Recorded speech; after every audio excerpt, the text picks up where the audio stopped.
Well, in crypto, the best years are definitely ahead because today there's only 4 million Bitcoin wallets with $10,000 in it.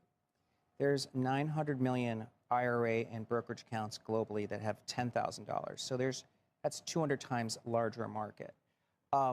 With regard to AI, I do think that the business models need to evolve. You know, you can't just charge $20 a month. I mean, really AI, agentic services, but the market ends up being huge because in the US, it's really making 130 million existing workers into super workers. I mean, that's a several $1 trillion market just in the US alone. So I think there's still, yeah.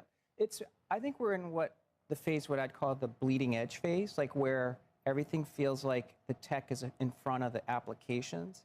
That happened in mobile, which I studied for 17 years, and in internet early days. You know, like when color phones first came out on mobile, or even keyboards, people kind of sneered and said, you know, who's going to be using a color screen?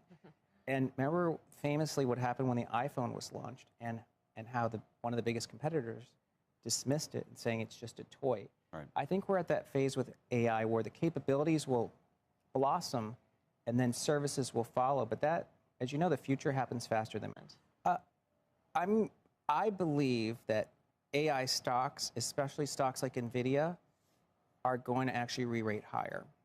Because if Walmart and Costco trade at 37 to 45 times earnings because they're predictable, then NVIDIA shouldn't be 27 times. I also think the banks are really criminally undervalued right now, like a JP Morgan, because that's becoming a technology company. And in the past, people are stuck in the head that it should trade at 1 times book or 10 times earnings. I mean, they should trade more like a tech stock. So I think tech and financials. Do you think that of all? Well, it depends on how sort of evangelized a bank is towards adopting AI and being tech forward. So, okay, on this screen right here, like is Wells Fargo on your list of tech forward banks?